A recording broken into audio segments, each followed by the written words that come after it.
మీ ఎలాంటి వ్యాపార ప్రకటనలకైనా వెంటనే మా ఛానల్ సంప్రదించండి. ఓం నమ శివాయ నమ. పరబ్రహ్మ పరమాత్మ నమ. జగత్తుత్తే సితే పలయా బ్రహ్మ హరిహరాయ త్రిగుణాత్మే సర్వగతిగామి దర్శ దత్తాత్రేయం సంతిని సిద్ధి కురు కురు కురు కురు స్వహ. ఓం శ్రీ మాత్రే నమ. ఓం శ్రీ కొండ దేవతాయ నమ. కుర్రో కుర్రు కొండ దేవత అమ్మ పలుకు, జగతమ్మ పలుకు, సమ్మక్క పలుకు, సారలమ్మ పలుకు, వనదేవత పలుకు. ప్రజలందరికీ నమస్కారము. 3వ తారీఖు 3వ నెల 2026 పౌర్ణమి రోజున, ఆ రోజు చంద్రగ్రహణం వస్తుంది కాబట్టి ఆ రోజు మంగళవారము. మరి ఆ చంద్రగ్రహణం ముందున చాలామందికి చాలా సందేహాలు ఉంటాయి. గర్భిణీ స్త్రీలు కానీ, చిన్న పిల్లలు కానీ మరి బయటికి వస్తే ఎలా ఉంటుంది, మరి దానివల్ల ఎలాంటి ఎఫెక్ట్ ఏమైనా ఉందా లేదా అనేది చాలామందికి చాలా సందేహాలు ఉన్నాయి. కాబట్టి గర్భిణీ స్త్రీలు చాలా జాగ్రత్తగా ఉండాలి. గర్భిణీ స్త్రీలు వాళ్ళు వంట వండేటప్పుడు ఎక్కువ శాతము కూరగాయలని ఎక్కువగా కట్ చేయకూడదు. దానివల్ల ఆ చంద్రగ్రహణం వలన పుట్టబోయే బిడ్డలందరూ కూడా కొన్ని విధానాల ప్రకారంగా కొన్ని చెవు కానీ ముక్కు కానీ ఏదో ఒక వంక రూపంలో వస్తుంటుంది. కాబట్టి ఆ రోజున ఏది 3వ తారీఖు 3వ నెల 2026 ఆ రోజు పౌర్ణమి చంద్రగ్రహణం ముందున గర్భిణీ స్త్రీలు చాలా జాగ్రత్తగా ఉండండి. మరి అదృష్ట బలము, జీవిత బలము, యోగము ఈ 12 రాసుల్లో ఉండవలసిన వాళ్ళందరికీ మళ్ళీ ఇప్పుడు రావలసిన మనకి ఉగాది అనగా నూతన సంవత్సరం. ఈ ఉగాది 19వ తారీఖు 3వ నెల 2026న గురువారం రోజున మనకి వస్తుంది. ఆ గురువారం రోజున శ్రీ పరాభవనామ సంవత్సరం. ఈ శ్రీ పరాభవనామ సంవత్సరమున ఈ నూతన సంవత్సరం అందరికీ శుభాకాంక్షలు. అందరూ ఆరోగ్యంతో ప్రశాంతంగా మనశ్శాంతిగా ఉండాలని మనస్ఫూర్తిగా కోరుకుంటున్నాను. మీ కోయ ద్వారా బిఎల్ శ్రీనివాసరాజు.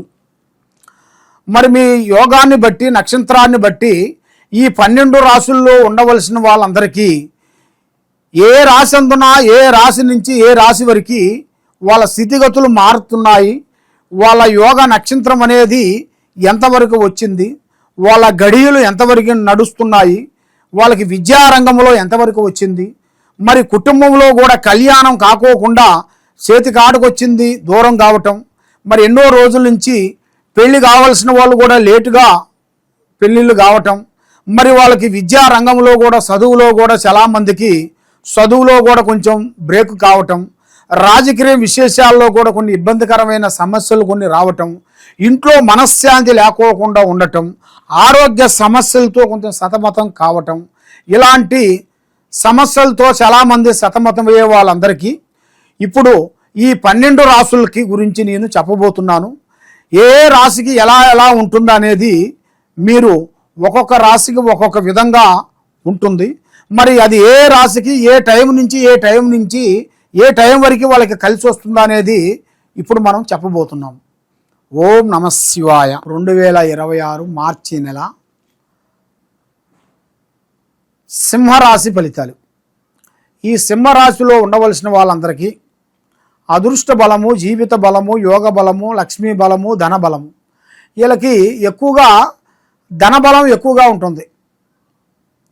ఇలా తాతల ముత్తాతల నుంచి కానీ వీళ్ళ నుంచి కానీ వీళ్ళ టాలెంట్ని బట్టి వీళ్ళకి ధన బలం ఎక్కువగా ఉంటుంది. కాబట్టి తెలివితేటలు, ఆలోచనలు కొన్ని తక్కువగా ఉంటాయి. ఒక్కొక్క టైంలో ఏ పని చేయాలా, ఎక్కడికి పోవాలా అనేది వీళ్ళకి అర్థం కాదు. వేరే వాళ్ళ మధ్య వాళ్ళ మాటలు విని ఎంతో నష్టపోతుంటారు. కాబట్టి వీళ్ళు ఏ కార్యక్రమం చేసినా, ఎక్కడికి పోయినా మనస్సు శాంతి లేకోకుండా అయిపోతుంటుంది వీళ్ళకి. ఈ సింహరాశిలో ఉండవలసిన వాళ్ళకి మంచి అద్భుతమైన విజయాలను పొందాల్సిన యోగం దగ్గరికి రాబోతుంది. మరి ఎన్నో రోజుల నుంచి వీళ్ళ మనసులో అనుకున్న కోరికలు, మరి ఎక్కడెక్కడో పోయి విదేశాల్లో వెళ్ళి అక్కడ కష్టపడి చెమట ఓడిపి అక్కడ కొన్ని డబ్బులు సంపాదించుకొని రావలసిన యోగా నక్షత్రం అనేది ఇలా జాతకంలో చాలా కనబడుతుంది. అంటే విదేశాలు, foreign America, London, Australia, Dubai ఇలాంటి దేశాలలో వెళ్ళి మంచి పేరు సంపాదించుకొని, డబ్బులు సంపాదించుకొని, కోట్లు సంపాదించుకొని ఒక అభివృద్ధిగా రావాల్సిన యోగం అనేది ఇలా జాతకంలో కనబడుతుంది. కాబట్టి నరఘోష ఎక్కువగా కనబడుతుంది. దానివల్ల ఎంత డబ్బు సంపాదించినా ఎక్కడికి పోయినా కూడా ఆ లక్ష్మమ్మోరు అనేది పెద్దగా నిలబడతలేదు. చేతికాడకు వస్తుంటుంది, చేయి జారిపోతుంటుంది. ఎవరు నమ్మినా కూడా నమ్మిన వాళ్ళ నుంచి కొన్ని విరోధాలు కొన్ని రాబోతుంటాయి. ఎవరు మనం ముఖ్యంగా నమ్ముతామో వాళ్ళ నుంచే కొన్ని సమస్యలు మనకు ఎదురవుతుంటాయి. మరి ఇప్పుడు ఇలా జాతక యోగంలో కొన్ని చూసుకుంటే కొన్ని కార్యక్రమాలు చేయాల్సినవి కూడా మధ్యలో కొన్ని బ్రేక్ అయిపోయి ఆగిపోయి ఉన్నాయి. కాబట్టి ఇప్పుడు వీళ్ళకి మంచి టయాలు అనేది కొన్ని రాబోతున్నాయి. మరి కొత్త కొత్త కార్యక్రమాలు, కొత్త కొత్త పనులు అభివృద్ధిగా రాబోతున్నాయి. మరి ఎన్నో రోజుల నుంచి అనుకున్న కోరికలు పనులు కూడా ఈ మధ్యలో వాళ్ళకి మనశ్శాంతి లేకోకుండా ఎవరు నమ్మినా కూడా వాళ్ళ నుంచి కొన్ని మోసాలు కొన్ని జరుగుతున్నాయి. ఎవరు నమ్ముతావో వాళ్ళని 100% వాళ్ళ నుంచే మీకు కొన్ని విరోధాలు కొన్ని రాబోతున్నాయి. ఇలాంటి కొన్ని సంఘటనలతో కొంత బాధపడుతూ ఉన్నారా మీరు? తప్పకుండా మీ మీద ఉండాల్సిన ఈ చెడు గ్రహ ప్రభావం అనేది తొలగించుకోవాలి. ఈ చెడు గ్రహ ప్రభావం అనేది తొలగించుకోవాలనుకుంటే మీ మీద ఉండాల్సిన అష్టకష్ట దరిద్ర దోష నివారణ అనేది వెళ్ళిపోవాలి. మైండ్ మనసు బాగుండాలి, ధైర్యశక్తి బాగుండాలి, లక్ష్మి నిలబడాలి, చేసే కార్యక్రమాలు అభివృద్ధిగా ఉండాలి. అంటే ఈ సింహరాశిలో ఉండవలసిన వాళ్ళకి ఏదైనా సరే యథార్థంగా గబగబ మాట్లాడుతుంటారు. కొబ్బరికాయ పగలు కొట్టినట్టుగా మాట్లాడుతుంటారు. ఏదైనా సరే ఓపెన్గా మాట్లాడుతుంటారు. ఉన్న వాస్తవం చెప్పి దెబ్బతింటారు. కానీ అలా చెప్పొద్దండి. పనులు అయిన తర్వాత చెప్పండి. పని కాకముందు ప్రాణం లాంటి స్నేహితులు కానీ, మిత్రులు కానీ, బంధువు కానీ ఎవరికి చెప్పి చేయొద్దండి. మరి ఇలా జాతకంలో డబ్బులు ఇస్తే మరి తిరిగి రావు, చికాకులు అవుతుంటాయి. అప్పు సమస్యల్లో చాలా ఇబ్బంది పడుతుంటారు. మరి వీళ్ళ మీద నరదిష్టి ప్రభావము, చెడు ప్రభావము, గ్రహ ప్రభావము 3 గ్రహాలు వీళ్ళ మీద ఘోషిస్తున్నాయి. కాబట్టి ఆ 3 గ్రహాలను వీళ్ళ మీద నుంచి లేకోకుండా శాంత కట్టు కట్టేసి మరి వీళ్ళు ఎన్నో రోజుల నుంచి అనుకున్న కోరికలు నెరవేరాలంటే వీళ్ళ మీద ఉండాల్సిన దరిద్ర గ్రహ దోష నివారణ శాంతం చేయాలి. ఈ దరిద్ర గ్రహ దోష నివారణ శాంతం ఎప్పుడు అవుతుందో అప్పటి నుంచి వీళ్ళకి అదృష్ట గడియలు కొన్ని దగ్గరికి వస్తుంటాయి. మరి ఆ విధంగా మరి ఇలా జాతక యోగాన్ని బట్టి చూసుకుంటే ఈ సింహరాశిలో ఉండవలసిన వాళ్ళందరికీ కొన్ని తొందరపాటు ఎక్కువగా కనబడుతుంటుంది. ఎవరైనా ఒక మాట అన్నా కానీ, ఎవరన్నా ఏదన్నా చేసినా కానీ ఎక్కువగా వీళ్ళు నిలబడరు. ఎక్కువగా ఫాస్ట్గా మాట్లాడుతుంటారు. గొడవలు వచ్చినా కూడా ఎక్కువగా ముందడుగు వేస్తుంటారు. కాబట్టి దానివల్ల ఎన్నో ప్రమాదాలు ఇలాగ రాబోతున్నాయి.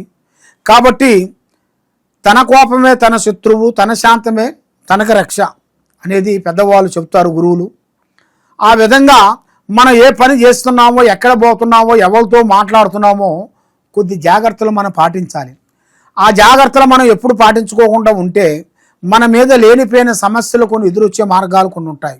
అలాంటి సమస్యలు మీకు రాకోకుండా అష్టౌశ్వర్యాలు, భాగ్యభోగాలు, మనశ్శాంతి మీకు ప్రాప్తి కలగాలి. చేసే కార్యక్రమాలు మీకు అభివృద్ధిగా ఉండాలి అంటే మీ మీద ఉండాల్సిన చెడు ప్రభావం అనేది తొలగిపోవాలి. ఆరోగ్యము మీకు బాగుండి, పిల్లలందున, కుటుంబం అందున, చేసే కార్యక్రమం అందున మీకు ఎక్కడ పోయినా కూడా అష్టౌశ్వర్యాలు మీకు ముందుకు వచ్చేసి మనశ్శాంతిగా ఉండి చెడు గ్రహాలు మీ మీద నుంచి లేకోకుండా మంచి గ్రహాలు మీకు ఎదురొచ్చేసేసి ఆ మంచి గ్రహాల వల్ల కొన్ని కార్యక్రమాలు, కొన్ని పెద్ద పెద్ద కార్యక్రమాలు కొన్ని పూర్తి చేసి మరి మీరు ఏ విధంగా అనుకుంటుంటారో ఆ విధంగా మీరు తప్పకుండా పెద్ద పెద్ద స్థాయికి వెదగాల్సిన యోగం అనేది మీ జాతకంలో చాలా వరకు 100% కనబడుతుంది. కాబట్టి మీకు ఒక స్థాన చలనం అనగా ఇల్లు కట్టుకోవటం, బలువైన ఇల్లు కట్టుకోవటం మీ జాతక యోగంలో కనబడుతుంది. ఆ భగవంతుడి దయ వల్ల ఆ స్థాన ప్రాప్తి మీకు కలిగిన తర్వాత మరి మీరు ఏ కార్యక్రమం కానీ ఏదైనా కానీ తొందరపాటు అనేది ఎక్కువగా ఉండకూడదు. నిదానమే ప్రధానము. ఆ తొందరపాటు వల్ల ఎన్నో నష్టాలు, ఎన్నో ఇబ్బందులు కొన్ని ఎదురైపోయినాయి. ఆ అమ్మవారు దయ వల్ల మీకు మనశ్శాంతి అనేది ఒకటి లేకుండా అయిపోయింది. ఆ మనశ్శాంతి మీకు ప్రాప్తిగా ఉండాలంటే మీ పేరు బలంలో అమ్మవారు అంజనం వేసి దానికి కొన్ని పూజా బలాలు కొన్ని చేస్తే తప్పకుండా శాంతం అవుతాయి. కాబట్టి మీరు ఎక్కడెక్కడో వెళ్ళి జ్యోతిష్యం చెప్పించుకొని నిరాశ చెంది ఉన్నారు. కాబట్టి తప్పకుండా ఈ కింద ఉండాల్సిన నెంబర్కి మాకు ఒకసారి సంప్రదించినట్టుకైతే మీ జాతకాన్ని బట్టి, యోగాన్ని బట్టి, లక్ష్మిని బట్టి ఏ సమస్యలు ఎలా ఎలా ఉన్నాయనేది కూడా అన్ని చూసి చెప్పగలుగుతాను. సర్వో జనా సుఖినో భవంతు. ఓం నమః శివాయ నమః.